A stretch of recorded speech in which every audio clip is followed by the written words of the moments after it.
malam Bung Rismon. Nah ini bukunya, ini saya belum dapat juga nih. Boleh saya, ini buat saya boleh? Boleh bang, Oke. boleh. Boleh? Ya. Loh kok pakai orange? Ini kan untuk saya, Maksudnya? Coba. ex tersangka Oke. karena restoratif justice nih. Oke, restoratif justice. Ini. Jadi bukan untuk Pak Roy. Dua orang yang pernah berkawan kini menjadi lawan dan kembali berhadapan secara hukum. Di panggung rakyat bersuara, Roy Suryo dan Rismon Hasiholan Sianipar kembali akan beradu opini dan bukti mengungkap keaslian ijazah Jokowi. Dan ini pertama kali eksklusif setelah kemudian Bung Rismon menerbitkan bukunya yang terbaru. Nanti saya akan panggilkan narasumber saya yang istimewa pada malam hari ini, pakar telematika sekaligus tersangka fitnah ijazah Jokowi, Roy Suryo. Bung Roy, selamat malam. Saya pikir udah punya bukunya Bung Rismon yang baru. Oh bukan, ini asli, disertasi asli, ya bukan palsu. Dan tadi kalau dikatakan saya udah lama nggak bawa gambar, nanti ada gambar dan tetap ijazah 99,9% palsu punya Jokowi. Tetap itu. Silakan. Terima kasih. Ahli digital forensik yang juga mantan tersangka fitnah ijazah Jokowi, Bung Rismon Hasiholan Sianipar. Selamat malam Bung Rismon. Nah ini bukunya, ini saya belum dapat juga nih. Boleh saya, ini buat saya boleh? Boleh bang, Oke. boleh. Boleh? Ya. Loh kok pakai orange? Ini kan untuk saya, Maksudnya? Coba. ex tersangka Oke. karena restoratif justice nih. Oke, restoratif justice. Ini. Jadi bukan untuk Pak Roy, untuk saya. Mantan tersangka harusnya pakai baju orange, tapi karena restoratif justice enggak. Oke. Makanya saya mengajak Pak Roy, ya kan? Dan selaku tidak ada bekas teman, kita tetap berjuang meskipun di jalan yang berbeda. Oke, luar biasa. gitu loh. Kita berikan tepuk tangan untuk Bung Roy dan Bung Silakan. Rismon. Ini pertama kali bertemu setelah buku ini ada, ya. Setelah buku ini terbitkan, ini baru ya. Iya, Bang. Otentikasi ijazah Joko Widodo, sebuah kajian forensik digital oleh Rismon Hasiholan Sianipar. Ini buku terbaru. Yang dibilang Pak Roy buku pesanan katanya. Buku pesanan. Nanti kita bedah juga buku ini. Jadi kurang lebih buku ini menunjukkan bahwa ijazah Pak Jokowi itu asli. Kurang lebih gitu, Bung Rismon ya. Iya bang, nanti kan dibantah Pak Roy. Sebaliknya kan gitu. Oke, nanti kita lihat sama-sama. Kita berikan tepuk tangan untuk Bung Roy dan juga Bung Rismon. Kemudian pengacara Roy Suryo, Bung Refli Harun masih dalam perjalanan. Pengacara Presiden ke-7 RI Joko Widodo, Profesor Firman Pangaribuan. Selamat malam, Bung Firman.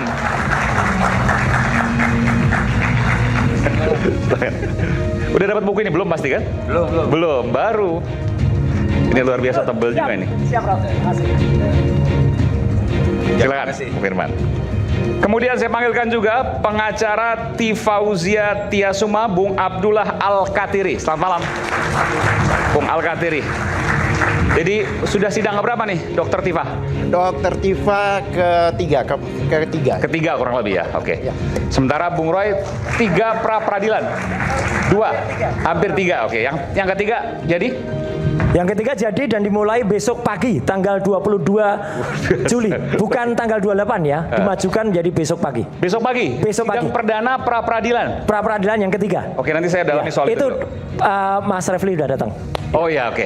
Bung Refli, saya panggilkan langsung tadi, saya panggilkan. Selamat malam, Bung Refli. Ya. Malam. Ini buku baru, nanti bahas soal ini. Dari Buku apa Bung itu? Rismon. Otentikasi ijazah Joko Widodo. Ini buku atau pesanan ini? Silakan di bawah. Oh, di bawah.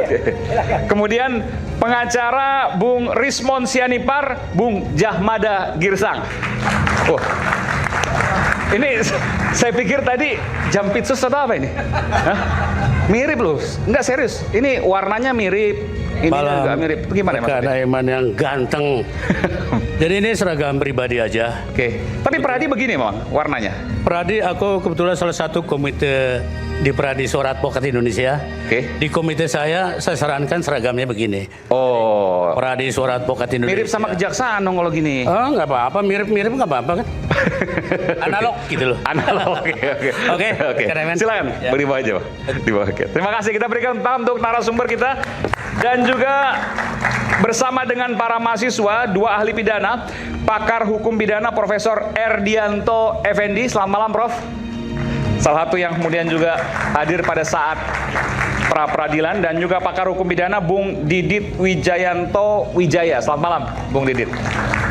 Baik, saya ke Mas Roy dulu sebelum ke Bung Rismon. Boleh? Rismon dulu aja. Soal pra peradilan kan yang katanya mau pamer buku. Pak Roy dulu lah. Ya, Pak Rismon dulu lah. Yang paling pakar kan. Yaudah oke, karena saya pegang buku, saya ke Bung Rismon. Bung Rismon ceritakan kepada publik apa intisari dari buku setebal berapa ini? Sampai 700 halaman lebih. Iya. 706, oh luar. 710 kurang lebih. Sebelum ke situ bisa saya. Boleh silakan. Jadi apa yang dibantah selama ini menurut saya ada penyesatan publik ya, bahwa yang diupload Dian Sandi Utama bahwa dialah pemilik data. Nah ini penyesatan publik. Dalam rezim digital itu ada kepemilikan itu dikategorikan dari beberapa. Yang pertama adalah data owner, pemilik data. Artinya apa? Informasi yang terkait di dalam objek digital itu terkait si pemilik data. Karena tertulis Joko Widodo, nomor induk mahasiswanya, tanggal lahir, UGM, bla bla bla. Maka pemilik datanya adalah Pak Jokowi. Yang kedua, ada media owner. Di mana dia disimpan? Bisa di flash disk, bisa di cloud, bisa di memory card. Dalam hal ini ya server X, karena Dian Sandi Utama menguploadnya ke X, maka media ownernya adalah X. Itu yang kedua, kategori kedua. Yang ketiga, saya ingatnya cuma beberapa ya. Yang ketiga adalah file creator, si pencipta file. Siapa pencipta file dan dengan cara apa? Misalnya dipoto, di scan atau lainnya. Maka nanti di sidang akan ditanyakan kepada Dian Sandi, siapa si pencipta filenya? Lewat apa? Kamera kah? Scan kah? Nah itu. Baru yang terakhir yang saya ingat ya adalah uploader atau distributor. Disitulah peran dari Dian Sandi. Jadi bedakan uploader dengan data owner itu jauh. Uploader adalah si pengupload, distributor.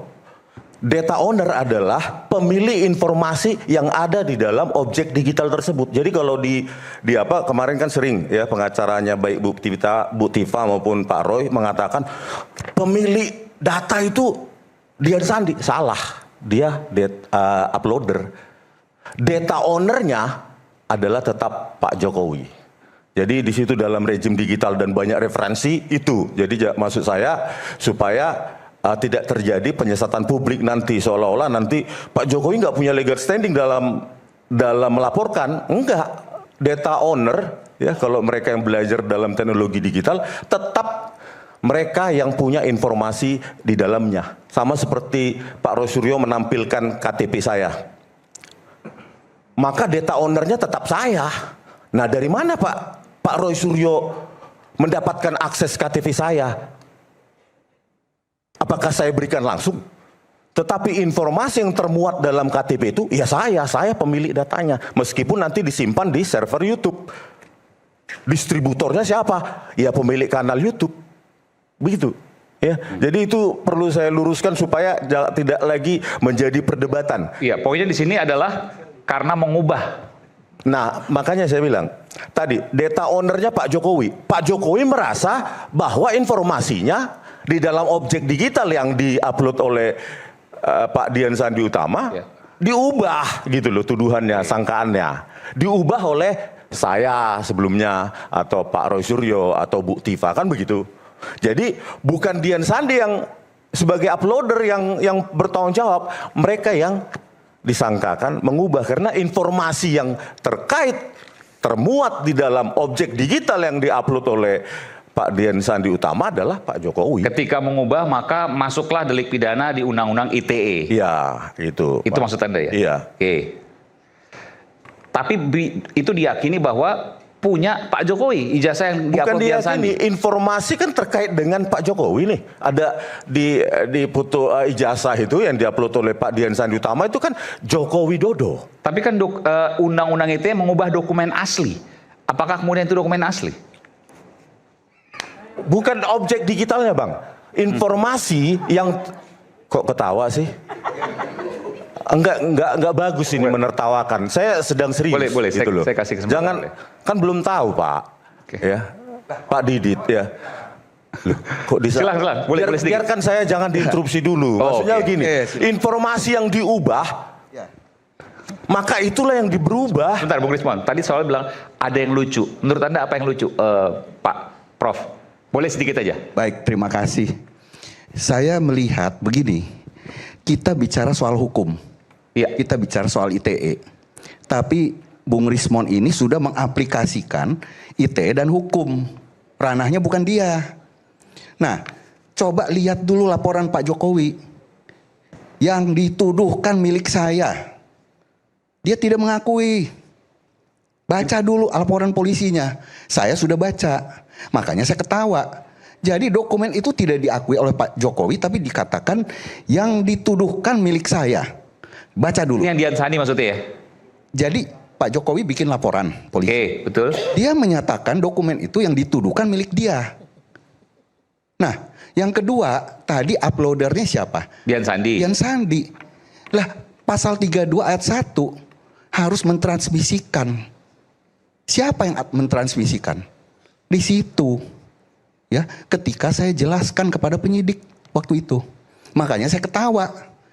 Ini uploader, ya uploader yang kena harusnya. Bahwa kemudian itu diubah-ubah dan kemudian ada delik pidananya? Tidak ada saksi satupun yang menyatakan bahwa Mas Roy dan Bung Rismon ataupun Dr. Tifa pernah merubah-rubah. Tidak ada satupun ahli melakukan penelitian di sana. Makanya saya bilang, ini dirubahnya di mana? Kalau kita melihat akun X, masih ada. Kemarin di persidangan dilihat.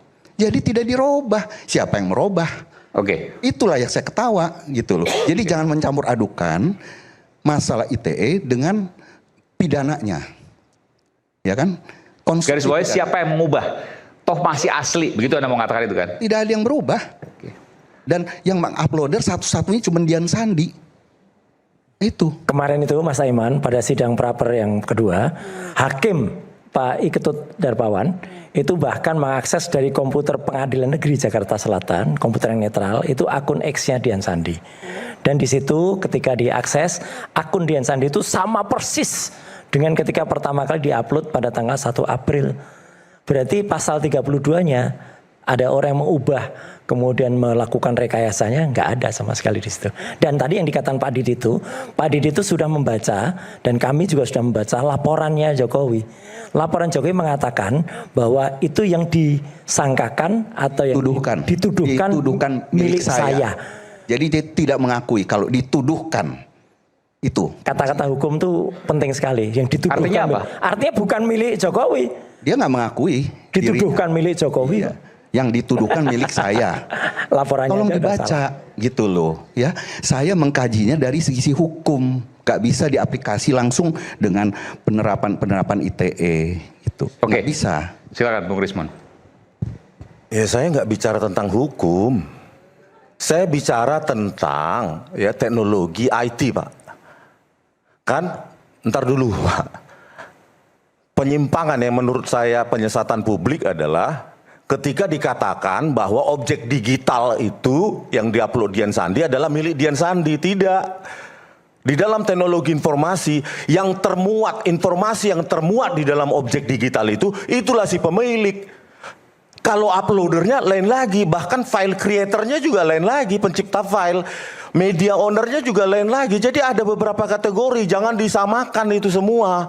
Bapak tanya ahli IT siapapun nanti ya mereka itu dasarnya. Data owner tidak sama dengan uploader, dengan media owner, dengan file creator dan lainnya, banyak kategori yang saya juga lupa gitu loh. Jadi artinya ya nanti silahkan diperdebatkan nanti di persidangan apakah nanti si pemilik terjadi perubahan yang dilakukan Pak Roy Suryo dan Bu Tifa. Nah, satu itu. Yang kedua adalah di dalam dunia digital itu dikenal dengan replikasi. Ya, replikasi itu bahwa penggandaan. Seperti kita mengcopy file. Maka itu adalah representasi dari objek digital yang diupload oleh Dian Sandi Utama. Pertanyaannya, ketika kita mengubah atau dalam tanda kutip memanipulasi secara digital replikasi dari objek digital yang diupload oleh Dian Sandi Utama untuk mendukung formula kita bahwa itu asli atau palsu, itu juga secara teknologi informasi kita memanipulasi secara digital karena replikasi gitu loh. Jadi bukan berarti apa yang dipahami bahwa oh yang diupload itu nggak berubah, tetapi yang replikasinya hasil download, hasil copy dan segala macam untuk mendukung misalnya hipotesa kita, maka itu juga dikategorikan dalam hal manipulasi. Kalau manipulasi maksud saya di sini adalah dengan tujuan jahat. Misalnya ya, kita membuat misalnya foto Pak Dumakno sehingga seolah-olah match dengan foto di ijazah Pak Jokowi. Itu juga manipulasi digital. Karena apa? Kita bermaksud jahat di situ. Oleh karena itu, ini kacau. Saya menginginkan, walaupun produk aslinya nggak berubah. itu namanya replikasi, Bang. Betul. Jadi duplikatnya yang dilakukan manipulasi digital lah. Karena itu representasi daripada yang aslinya 100% itu. Termuatkan misalnya hasil replikasi dari atau hasil download misalnya ya dari hasil pengunduhan dari objek digital yang diupload oleh Dian Sandi Utama, maka informasinya kan tetap sama. Tulisannya kan tetap Pak Joko Widodo meskipun resolusinya mungkin lebih rendah.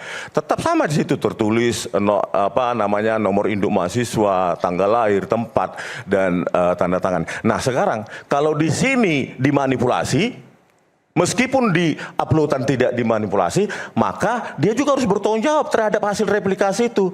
Jangan-jangan, yaitu ketika melakukan cropping ya, terhadap hasil objek replikasi itu dan dilakukan manipulasi sehingga seolah-olah sama atau match dengan foto Pak Dumakno, maka terjadi penyesatan publik. Itu sudah masuk ke dalam konstruksi hukum itu, nggak boleh itu. Nggak, tapi saya bilang ini.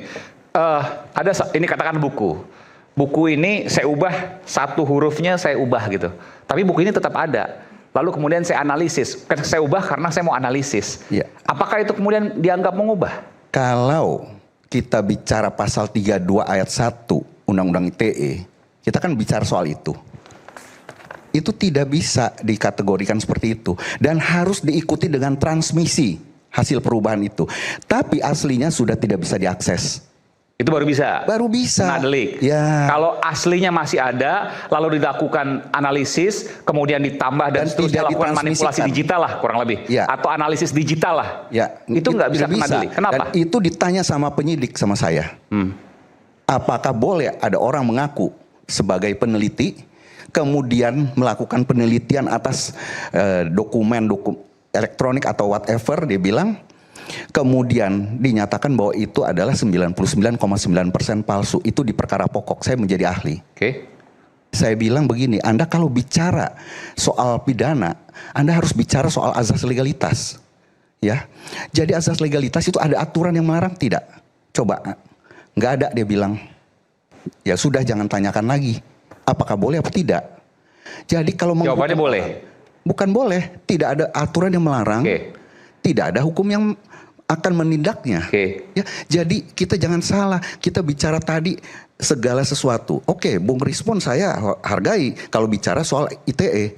Tetapi ketika dia sudah bicara, oh ini maksudnya begini, harusnya dimintai pertanggungjawab, itu hati-hati sudah masuk ranah hukum. Tidak bisa. Jadi saya kemarin jadi ahli dan kemarin ada saksi yang dihadirkan. Saksi itu pernah kena pasal 32 ayat 1. Soal pengubahan tadi itu ya? Soal itu. Dan saksi tersebut bebas. Saya jadi ahlinya waktu itu. Dan sampai Mahkamah Agung. Nggak pakai macam-macam ya. Saksi kok bebas? Saksi pasti bebas. Kemarin saksi di perkara pra-peradilan, dia dulu pernah menjadi terdakwa. Sempat jadi tersangka. Menjadi terdakwa. Terdakwa bahkan, Yes. Ditahan di Polda Metro. Ya. Tetapi akhirnya bebas. Dan dia bilang kalau saya tahu bahwa bisa pra-peradilan, saya akan lakukan pra-peradilan.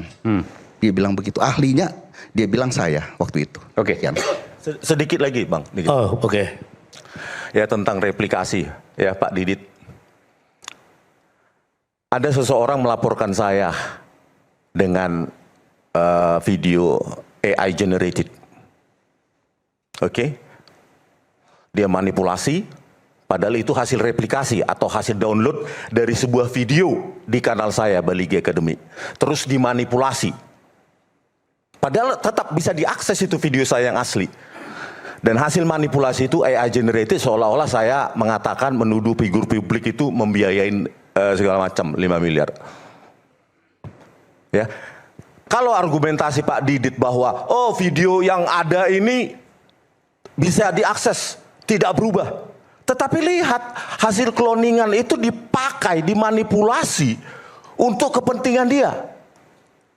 Bisa nggak itu dikenakan pasal undang-undang ITE? Bisa. Ya, tapi bukan itu, 32. maksud saya gitu. Tapi rezim cloning, rezim replikasi. Bukan 32 ayat 1.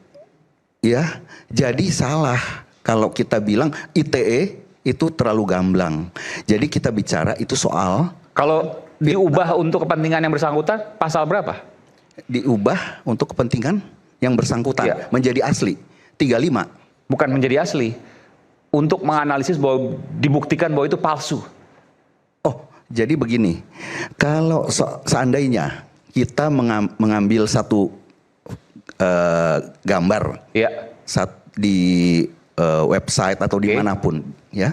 Kemudian kita ubah, tapi kita tidak mengakses sistem komputernya yang akun X misalnya. Berarti kan aslinya masih ada. Oke. Nah, kemudian kita cloning, kita robah-robah, Oke. misalnya. Kemudian kita transmisikan. Oke. Nah, itu pasalnya beda. Pasal berapa itu? Pasalnya itu pencemaran nama baik atau fitnah. Oke. Bukan Ya. pengubahan Bukan. dokumen digital. Bukan, dia harus merubah sistem elektroniknya. Bang Eman, Gitu. aku interupsi Silakan. dulu. Ya. Jadi Oke. Saya kira gantian ya. Ya. Pertama, terima kasih Bung Eman sama semua narsum, semua profesor yang hadir di sini. Saya mengatakan begini, topik dari acara kita hari ini adalah ada bukti. Jadi kalau di sesi pertama kita udah lari ke 3211, menurut saya nggak fokus. Tapi nggak apa-apa, namanya juga rakyat bersuara. Tapi Prof. Didit Wijayanto, ya dokter ya, Ya. belum Prof ya. Saya kadang-kadang dokter pun saya panggil Prof kalau itu elegan. Begini menurut saya, jadi saya tidak keberatan bahwa Dr. Didit tarik langsung ke 3211. Tapi Risman ini sedang presentasi tentang bukti bahwa dia sudah membuat buku baru autentikasi ijazah Pak Joko Widodo. Seharusnya kita berikan dulu kesempatan ke dia. Jadi jangan langsung dikat. Tapi sekalipun begitu, sebentar Pak Didi, sebentar, gantian bicara. Sekalipun begitu, 321 menurut saya juga kita jangan potong-potong. Jadi di situ ada menyembunyikan dan ada kata barang milik orang lain. Jadi jangan dipotong-potong. Kalau kita mau tarung di ayat itu juga nggak apa-apa. Kedua, apapun yang kita katakan sekarang, status dari Mas Roy ini sudah tersangka. Bahkan sudah 2 kali mengajukan prapit. Jadi kalau kita bicara ini, ya nanti penyidik yang sudah menyerahkan berkas bahkan ke kejaksaan ke pengadilan, nanti sana tarungnya. Kenapa penyidik atau jaksa mengakui itu 321 dan 35 itu menjadi dakwaan? Jadi kalau di sini perdebatannya menurut saya tidak pada tempatnya.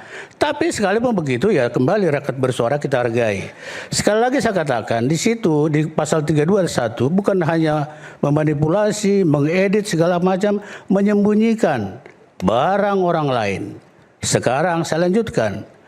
Apa yang dilakukan oleh Mas Roy Suryo selama ini?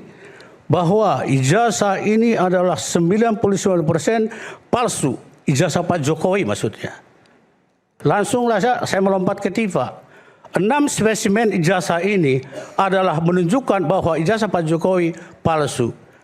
Jadi menurut saya begini, kita harus pahami secara luas. Yang dibicarakan di situ milik orang lain, sekalipun sumbernya dari Dian Sandi. Tadi katakan apakah mengedit, memanipulasi, tapi dibicarakan itu milik orang lain. Kalau milik diri sendiri nggak masalah, Bang Aiman. Milik orang lain loh. Dan nama Pak Jokowi itu udah tersebar ya 2 tahun terakhir inilah. Diolok-olok, dihina, sehina-hinanya segala macam. Itu yang dia keberatan, makanya 30 April dia mungkin pengaduan.